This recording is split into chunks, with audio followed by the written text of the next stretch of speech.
Hello, class. Uh, it's early morning, so I'll make less mistakes on this lecture, I think, than I have on the last one.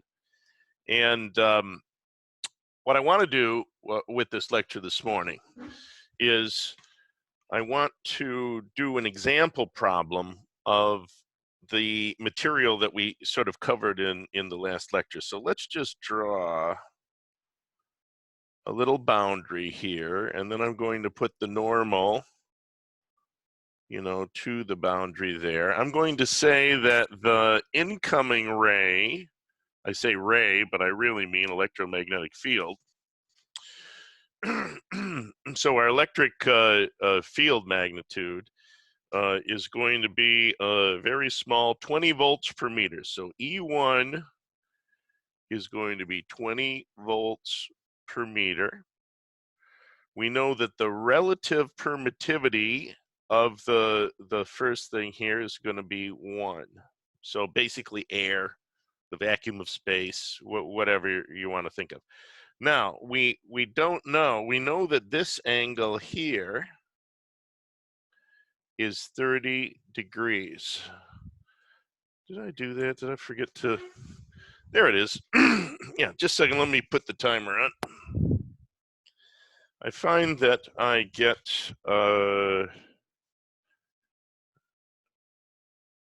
everything seems to work better if I do this before breakfast, and I use breakfast as my reward, right? If I do 2 lectures before breakfast, I get to go out to breakfast, but I don't get to go out to breakfast till I finish 2 lectures. So we'll see how it all goes together. I'm trying to get my mouse untangled here. All right, so we know that the first angle is 30 degrees, and we know the second angle, I'm drawing the second angle larger than the 30 degrees up there, and I'm drawing it that way because that's what it's going to be.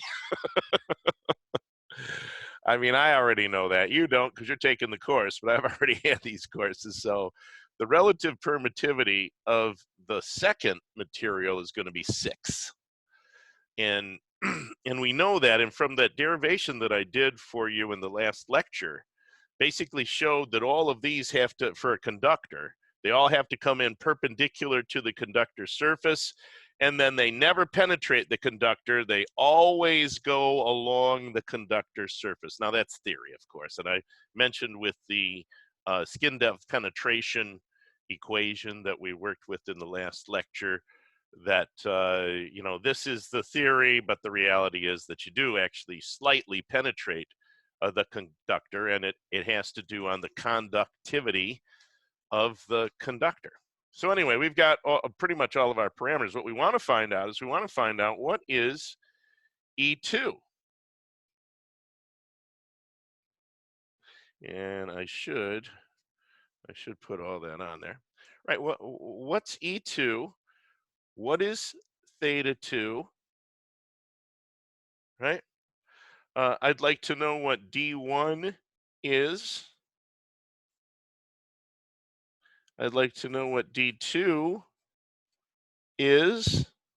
So there's a lot of things that we can find out about this situation right now, just from knowing the geometric configuration of the incident electric field that's coming into the boundary between the 2 different dielectric media, right?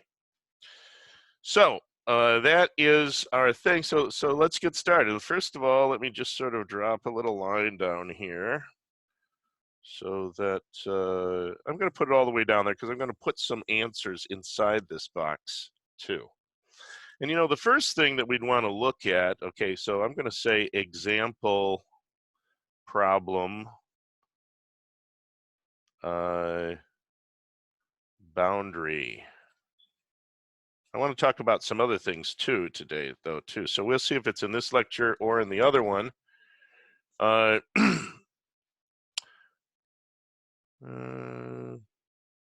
Between 2 dielectrics.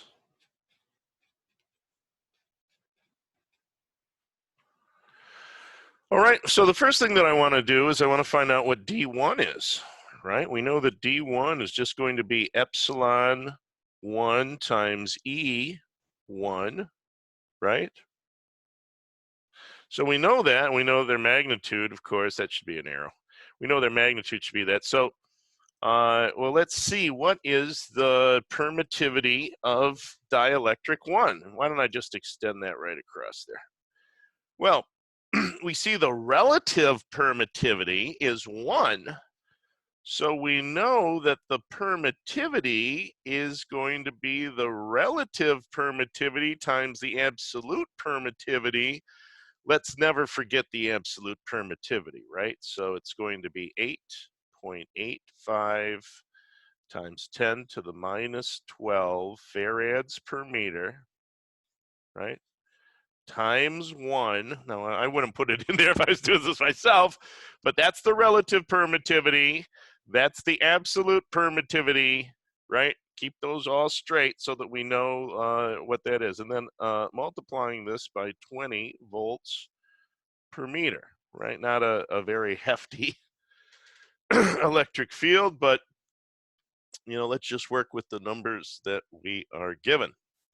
Now, that should come out to be 1.77 times 10 to the minus 10 coulombs per square meter. Now I know that I always tell you, hey, don't write that down 10 to the minus 10. It should be 10 to the minus 9, or it should be 10 to the minus 12. And I think everybody can see that that's 177 times 10 to the minus 12 coulombs per square meter, right? So everybody sees that.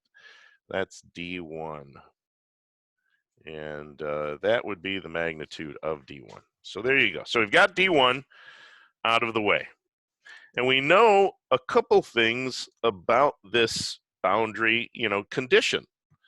We know that D1 times the cosine of theta 1 equals D2 times the cosine of theta 2. And of course, I don't want to write, but I'll do it. I'll do it. It's not that hard. So the magnitude of this, that's the one of the equations. So I'll call that equation 1, and equation 2 I'm going to stick over here, and that is that E1 times the sine of theta 1 equals E2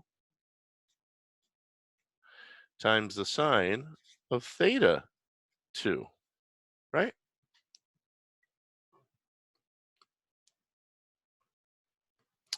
So knowing that, and knowing what E1 is, and knowing what D1 is, and knowing what theta 1 is, we've got two equations with two unknowns, basically two unknowns, because we want to find E2. And we know that D2 is just epsilon 2, which we pretty much know. That's just going to be 6 times epsilon sub 0, right? Times the electric field, number 2, which we don't know yet. So really what we have to do is we have to find out that angle, don't we? We need to find out theta 2. What is theta 2, and how can we find it out? Well, we know that if we've got these two, and we know that it's epsilon, we really have this. Now, I've written this down before. I don't really have to write it down again, but I'm going to. E1 times the tangent of theta 1, that's a theta, equals epsilon 1 times E1. I already get rid of that? Yeah. So I can get rid of my E1s, and I basically get, and I can do this the same side too. E2 times the tangent of theta 2. If you wanted to go through this in a more exact way, you can just refer to the last lecture. Epsilon 2 times E2. And of course, the E2s cancel out. And what we get is 1 over epsilon times that. But I'm just going to find out what it is. Let me just put some arrows here, right? The tangent of theta 1 Let's just solve it to that. So the tangent of theta 1 is going to be epsilon sub 1 over epsilon sub 2 times the tangent, put some parentheses around there, times the tangent of theta 2, right? Wait, we already have tangent of theta.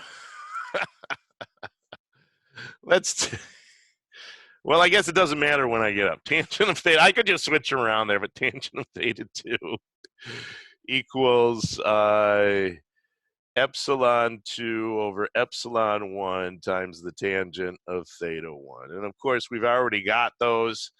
We got 2, that's 6 over 1. I'll actually write 6 over 1 for you. And then the tangent of 30 degrees, right? So the tangent of 30 degrees times 6 is going to be equal to the tangent of theta 2. So theta 2 then is just going to be the inverse tangent of 6 times the tangent of 30 degrees. That's not an 8, that's a degree sign. Okay, so that gives us theta 2 as being equal to 73.9 degrees.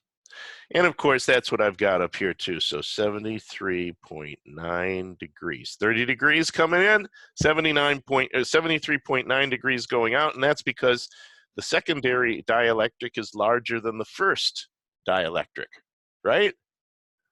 So that would just make sense. And in fact, you should sort of keep that as a rule, that if you're going from a lower dielectric into a higher dielectric, theta 2 is going to be greater.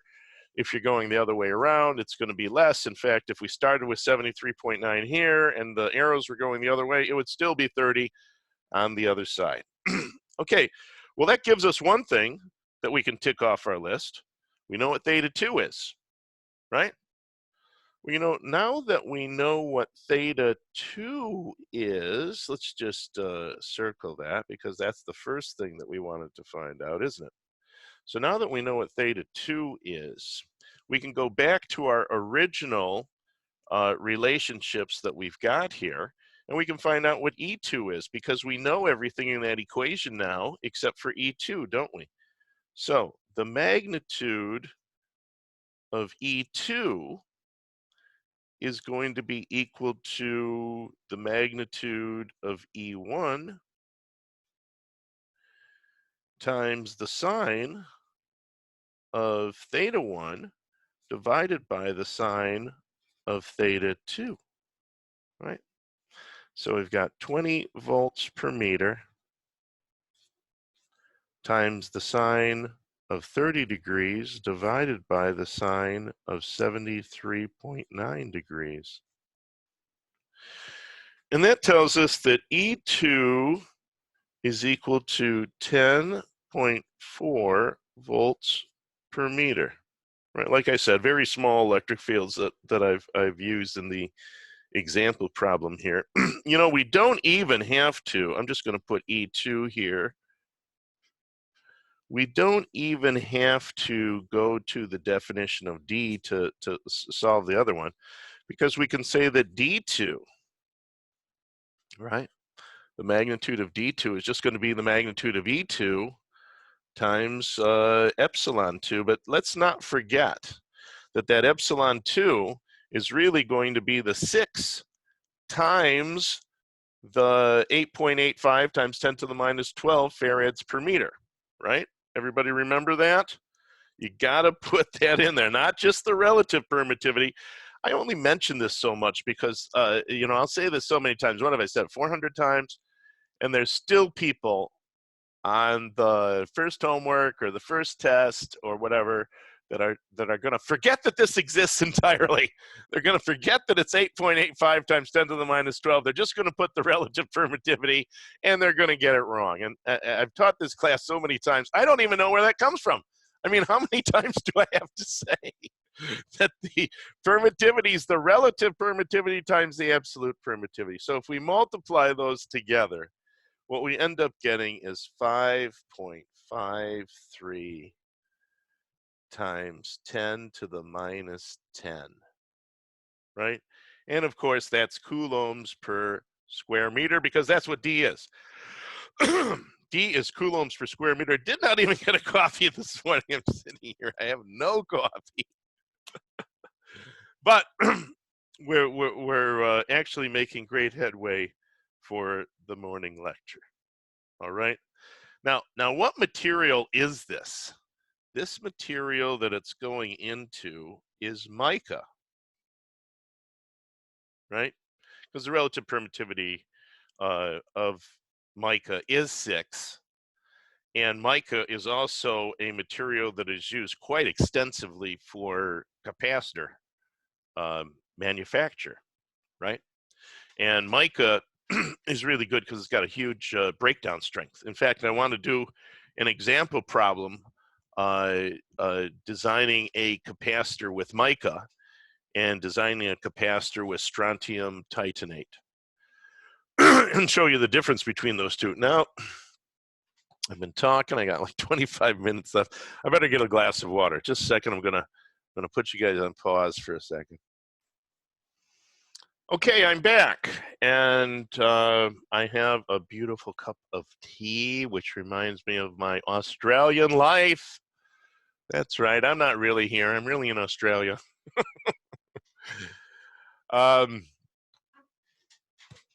Someday I'll be back in Australia. 10 years in Australia. Oh my God, that is not enough for any life. Now, let's get back to this because I've sort of finished this up. We've now got D2, right? Now got D2. Yeah. So, what else do we need? We need a D1, which we got straight off the bat. Where we need a D1 to, there it is. So we need a D1. We've got D1, we've got D2. If you think about it, D1 really was even calculated before theta 2 was calculated, wasn't it? So we've got D1 out of the way, we've got D2 out of the way, we've got theta 2 out of the way, we've got E2 out of the way, got basically everything out of the way for that example problem. Can everyone see how all of those went together?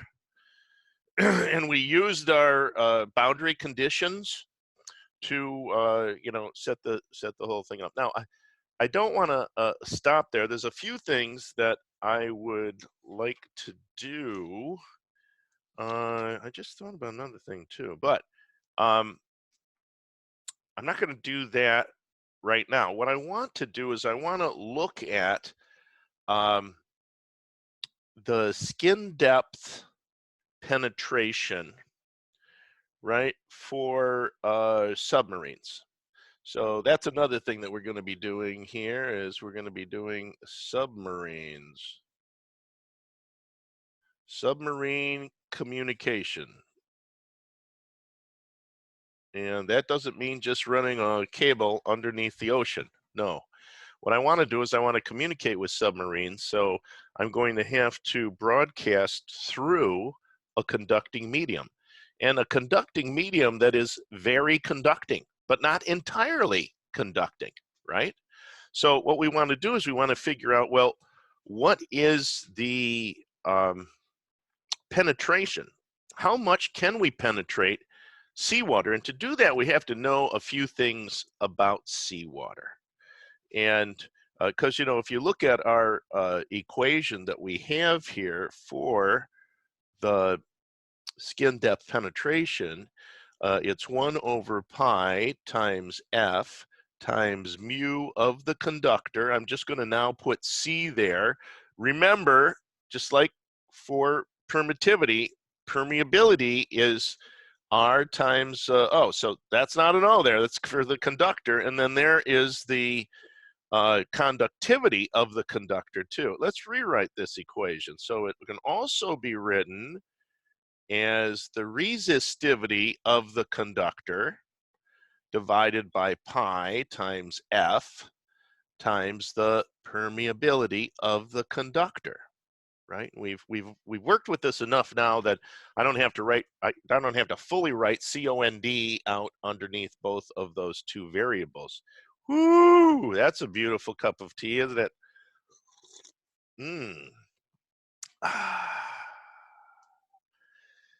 Best time to do a lecture is mid-morning.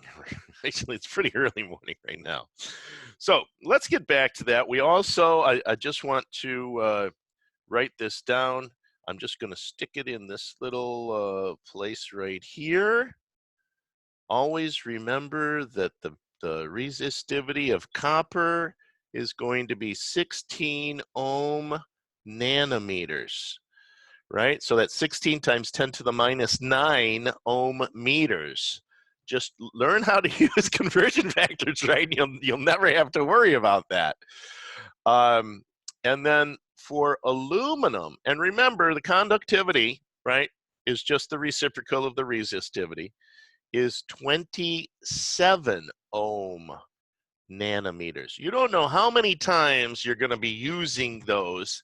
And you should. You're electrical engineers, computer engineers. We're talking about electrons. You should know everything about an electron you possibly can. Know the charge on an electron by heart. Know the mass of the electron by heart. Know the comparison between the mass of an electron to the mass of a proton or the mass of a neutron. We are really dealing with an elementary particle here. I mean, our whole career is all about electrons, isn't it? Electrons are charge carriers of one kind or another. Could be ionic atoms or molecules. So that's what we've got to focus on. Now, when we're talking about the skin depth penetration, we need to know a few things, don't we? So I'm going to tell you, point this out. The conductivity of seawater is 5 mhos per meter. Now, if you work in anywhere, actually anywhere except the English-speaking world, and in fact, I think in England they don't call them mhos. I think they call them Siemens in England too. But in America, we call an upside down ohm a mho, M-H-O, because instead of calling it a Siemens, we have a synonym for that is sort of, not used in polite conversation. I don't know, but whatever. We never went along with the rest of the world. So we call those mhos.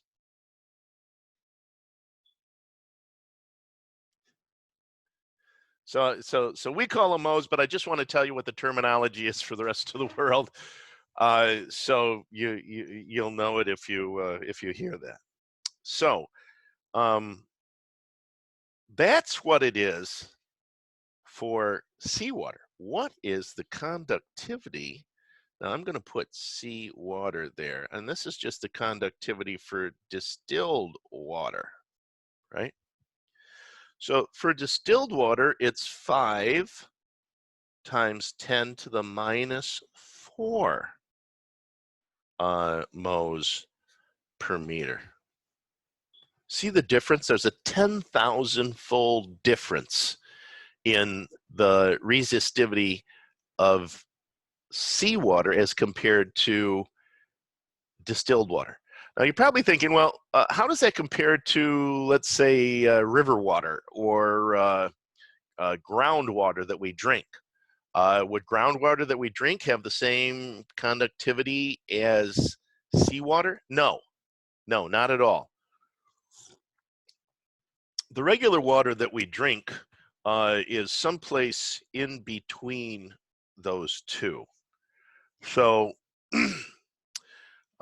we don't really have to worry about that too much. So I want to look at 2 different depths now. Let's look at the skin depth for seawater, and let's look at the skin depth for distilled water. Not that we're ever broadcasting into distilled water. There's no submarine that's ever going around in distilled water. But let's just look at the difference between those two. So we're going to use this equation because we have the conductivity for that. I've already done that. I mean, you can figure out the resistivity of seawater and distilled water if you want to. We don't really have to do it because we've already got the conductivities for those. So let's throw that in here. The first one that I want to do is for seawater, because that's the penetration. We want to look at the penetration for seawater. So that'd be 1 divided by pi. Now, I want to do 2 different frequencies for seawater, right?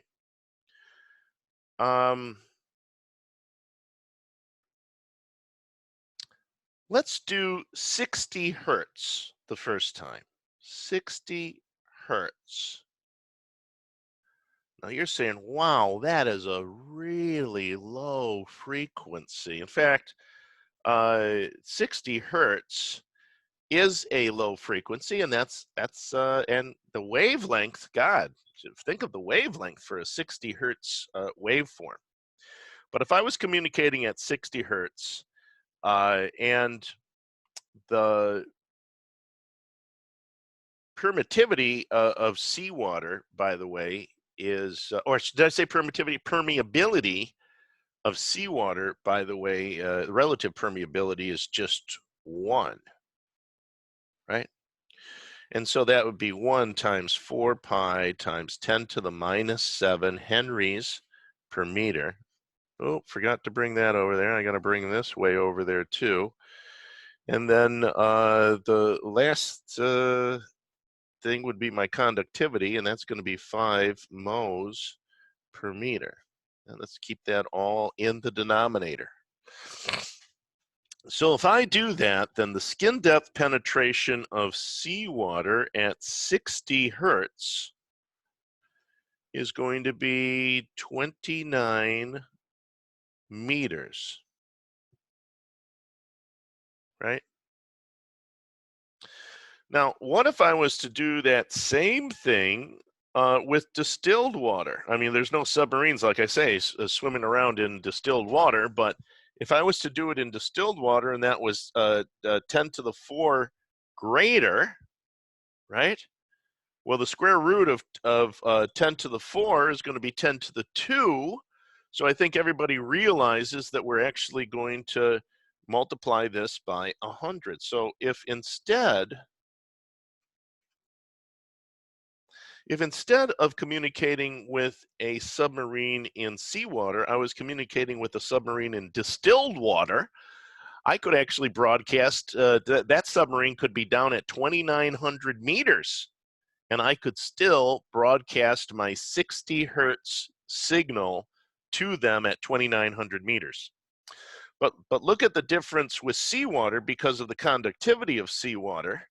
Instead of going down 2,900 meters, right? That's pretty good. That's like 2 miles. I can only go down 29 meters. So what this means is that the submarine has to come close to the surface of the water, and it has to drag a very large antenna array behind the submarine, right? We don't communicate with submarines this way anymore, thank God, but we used to. And what they would do is they would then float that large antenna array up until about 30 meters to, 20 meters. Now, when I say this and talking in feet, that's 60 to 90 feet underwater. We're still 90 feet underwater, and we're able to communicate dragging this antenna array. Now, what's the problem with that? Even 60 to 100 feet underwater, dragging an antenna array that is streamlined, right? We've got an antenna array that's nice and streamlined behind the submarine. The Russians or the Chinese or whoever's looking can spot us from space, and they can see the wake that is being created 100 feet below the waterline. And they can make out that that's a Polaris nuclear sub, and they could blow it out of the water. So we don't want to do that, do we? What we want to do is we want to communicate with our submarines now at much deeper depths, and communicate with them at much higher frequencies. Instead of 60 hertz, we'll be communicating with them at real real-time frequency. So we use a blue-green laser. In the early 1980s, the American military perfected a blue-green laser. You're probably saying, God, I see a lot of red lasers, but I don't see a lot of blue-green lasers. That's right. And why does water look bluish-green? Right? Why is water bluish-green? Because those frequencies of light penetrate the water, not reflected so much by the water, but penetrate deepest into the water, blue-green. So that's why we use, blue-green lasers to communicate with submarines now. And we can turn those lasers from satellites in space. And we can turn those lasers off and on so many times that it's not funny.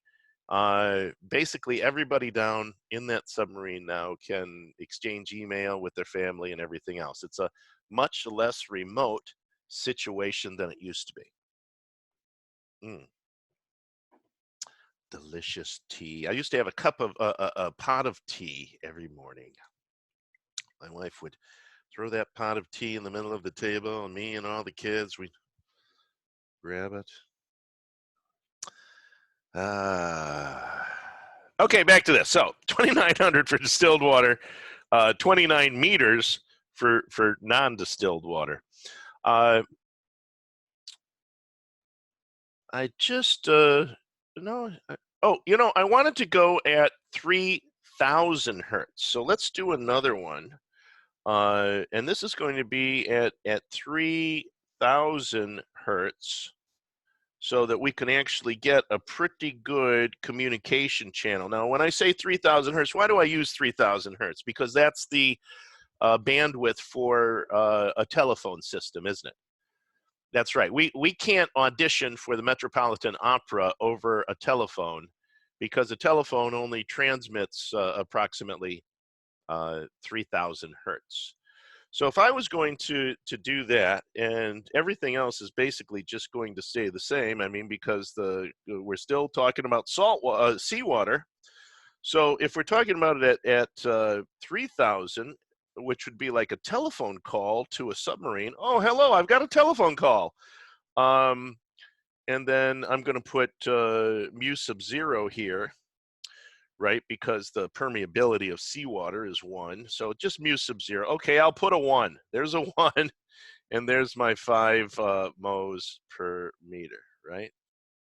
So if we look at that, we can see that at 3,000 hertz, which would be a telephone call, we could only penetrate 4 meters of seawater. So I've changed the frequency to something that's a little better transmission quality, and we could only penetrate 4 meters. So the truth is that we really did. In fact, the way that we communicated with submarines was about 300 hertz, really, not 60 hertz, not 3,000 hertz. It was around 300 hertz was the baud rate that we communicated, and that's why it took so long to get a to communicate.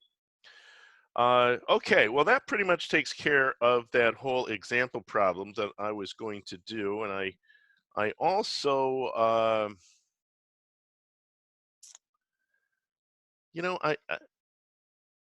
I also want to point this out. This is just a skill or a tool that all engineers use. I'm just going to point this out to you. The sine, this is for very small angles. So for very small angles, there's my disclaimer. The sine of an angle is approximately equal to the tangent of the angle, which is approximately equal to the angle itself. I just want you to carry that away with you. I actually, used it for very, very, very small, small angles when we're talking about the conductor. I've sort of decided not to do that, but I'm gonna mention another thing about some characteristics about distilled and seawater.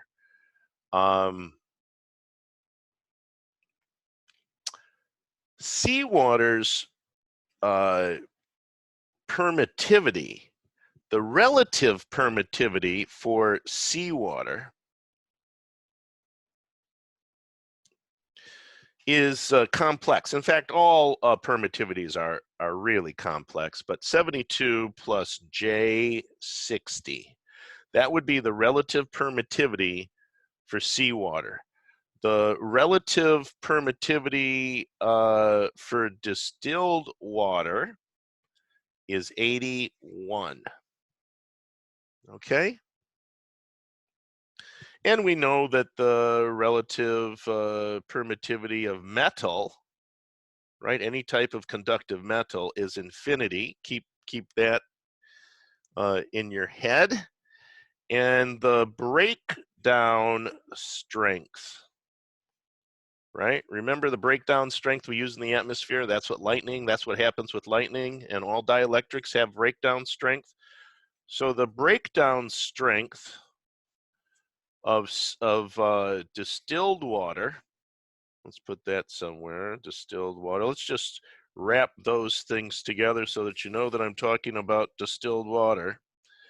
The breakdown strength of distilled water is 70 megavolts per meter.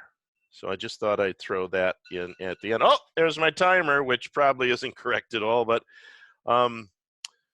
so let's shut this one down. I think everybody's got everything there.